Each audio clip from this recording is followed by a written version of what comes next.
Did you know that originally, when the universe was born, gigantic shards of light crashed into planets and sparked life, and we could be dealing with a crystal older than Azeroth itself. However, on closer examination, you can see Naru-shaped runes on this crystal, which could indicate that not only is this a massive ship that crashed into Azeroth, but this could be the site of a forgotten light invasion of Azeroth that was deleted from history. In fact, we have seen a crystal this size once in the past. Remember Genedar on Draenor? The only difference was that the crystal was on the other side, not in the ground, but if it was in a cave, it would function exactly the same as the sun. Even more interestingly, the Naaru of Genedar darkened and turned into the Dark Star, and not only is this crystal in Khaz'Algar darkening as well, but it was worded that the humans got a vision of a star, which means this could be the exact same scenario. So what even is this crystal? What is going on? Let's look at all the evidence that we can work with.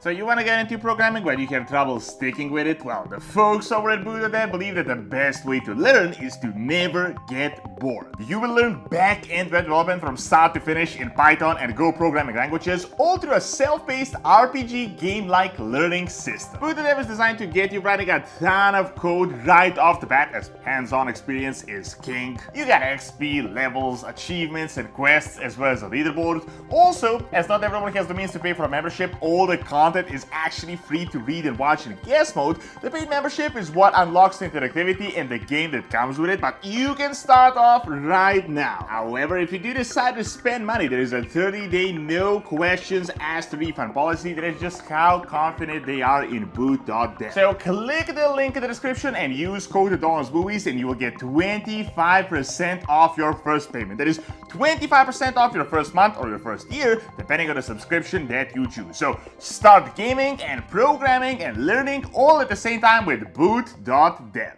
Potentially the most interesting part of the world within is going to be that massive crystal shard that is stuck in one of the layers of Khaz'Algar, and it not only connects the Arathi Empire lore and light as a cosmological force, but also Xal'atath as the main character and the void corruption she's bringing right now to Khaz'Algar. So as soon as this was announced, the most popular theory was that this was the Sword of Sargeras, which I gotta say would actually be really cool. Imagine if the other part of the sword that we didn't see provided like a huge sun for a brand new civilization, but obviously that is not the case because this crystal has been here for a really long time. What makes this entire matter incredibly confusing though is that it only states that at some point the Arathi heard a falling star that fell and reached Khaz'Algar, but it didn't state that this is when the star actually fell, so we don't know if they followed it as it was falling, as the star could have really fallen hundreds of thousands of years ago before life even became a thing on Azeroth, or it could have also happened a few hundred years ago.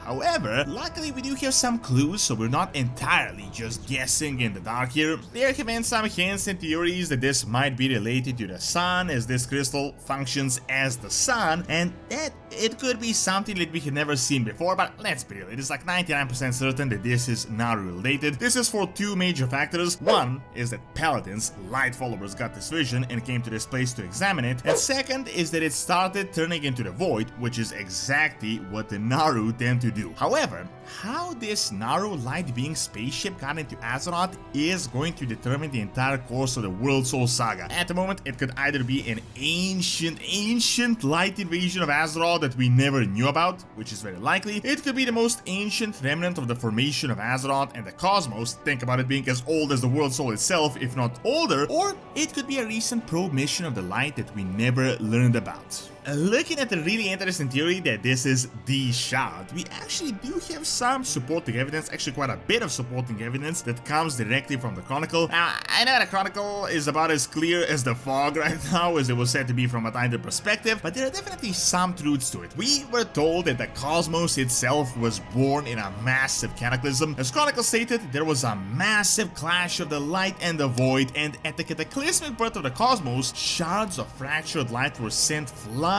through the universe, suffusing the newly formed planets with a spark of life and giving birth to countless life forms, the most common of them being the primordial elementals. Occasionally, these shards of light would gather and form clouds of light from which powerful beings would gather, one of these beings being the very powerful Naru. Now be very mindful of the wording here. The planets existed before this, but it was the light that apparently created life. According to the chronicle, potentially it could have given life to the world soul itself. Now keep in mind, shards of fractured light. So imagine very sharp, massive objects that crashed into planets. The chronicle used suffusing the planets with a spark of life, meaning it spread life into the planet. However, think about what exactly happened to these shards. It was never actually explained. Did the planet just absorb them, or did they just remain in the parts of the planet, like underground parts of the planet that we never actually see? Could this crystal be the original shard, or maybe just kind of landed wrong? It didn't really hit the mark, so that is why it still exists up to this day. Keep the information we have from the war within in mind. Khaz'Algar is a relatively small zone, but it is all zones one under the other. What is really interesting is that this crystal is not at the surface, it is just one zone above the lowest most layer, azj'kahet, but it is below the ringing deeps. This means that the crystal definitely penetrated, but it didn't hit hard enough to get into Azeroth. What is also really interesting is that Khaz'Algar was originally called Sector AR-938, which during the time of the Titans was apparently a geological anomaly inside of a fissure. Personally, my theory is that the fissure was created when Amantul ripped out the first ever world tree created by Elune called Eluna here, but it was purposefully planted here right at the spot, as remember what the chronicle said. These light crystals were essentially sources of life. Maybe the crystal was successful, but then the tree was planted on it, and when the tree was ripped out, the crystal was exposed, and that is why we are now able to access it. However, keep in mind, this is just one of the theories. The theory that the crystal is as ancient as the planet itself and that it arrived here when the universe was born. I think the other theory is actually more likely. Now, I want you to look at the crystal itself, not the trailer from a distance, because there it just looks like a massive light crystal. No, I'm talking about a zoomed in image where the entire thing really looks like a construct, like something that was built. I'd imagine if we're dealing with a primordial crystal that is as old as the universe, it would look more natural, just a pure shard of the light. However, the crystal itself looks designed. I mean, you can clearly see runes that are sort of resembling the shape of the Naru, as well as various ornaments on it that are very similar to Naru ships. From this information comes the theory that this could be a Naru ship, or even more interestingly, a Naru invasion ship from a forgotten attack on Azeroth that we never knew about in the past. Now, I want you to look at a few pictures of Draenor ships. In particular, you got the Genedar or the Vindikar. Runes on the inside and some parts of the inside look very similar, but you might think this might not be it. However, keep in mind, we don't know what we're looking at with the crystal. It could literally just be 10% of the whole structure, or it could be the entire thing. You can see that most Draenor ships have this giant crystal of sorts, and this could be that, just turned the other way around. Also,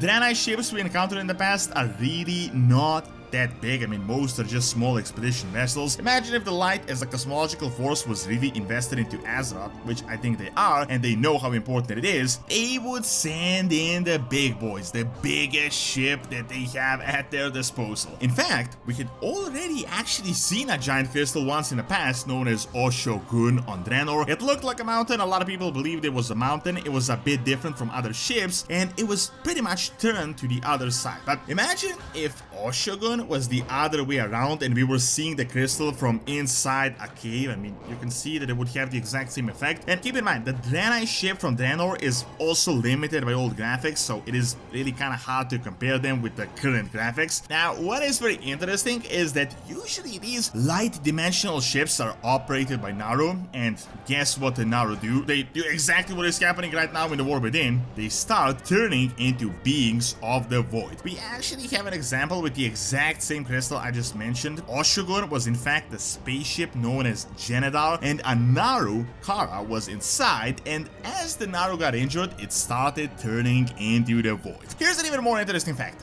Kara then became known as the Dark Star. Keep in mind, the word star is from the BlizzCon description. We were told that the Arati got visions of a falling star. Visions are also very interesting, as that is what the light does. They always operate on visions. That is why Velen is the prophet. Personally, I think these visions are just mind control that the light uses for its followers, but they definitely do give their follower visions. Now, you might think, why would the light invade us? Aren't they the good guys? And by all the current lore evidence, not really, but kinda, sort of. First of all, Prime Naru tried to convert Illidan by force, then they had enslaved and conquered the entirety of alternate Draenor, and even more interestingly, we had seen the site of one light invasion in the past, back in the Shadowlands. The Naru apparently discovered a mission that the Denetrius sent, so they sent a revenge attack, and they had permanently damaged a huge part of the zone, also giving the entire place a pretty good sun effect. Of course, this was a realistically justified attack, but the wording where they said that they were putting people in their place kinda shows you that the light are definitely doing their own thing. They're not really just benevolent. Now, another interesting thing, as I stated multiple times, these humans are uber paladins of another human kingdom we're yet to discover, potentially Nevalloran, potentially very close to Khaz'Algar. The Naru might have needed help for their mission on Khaz'Algar, and these humans were the closest ones to this crash site, and they knew they were their followers, so that is why they started giving them visions and led them to build an entire civilization around their ship. Keep in mind, there is an entire Nerubian civilization right below this place, and it is very likely that the Void has been trying to destroy this crystal. Here's what I find really interesting. Original description said that the Nerubians had battled the Arati for centuries, which might give you the theory that the Naru brought the humans to defend them against the Nerubians. However, Blizzard had removed this 2 weeks after it was posted, and they completely changed the description. It is possible that the crystal was powerful just in itself, and these Void beings couldn't even come close, which is why now, empowered by azj'kahet, they decided to pick a different strategy to convert it, darken it, and then they're going to invade in full force, which is pretty much the storyline we were told is going to happen in the War Within. What is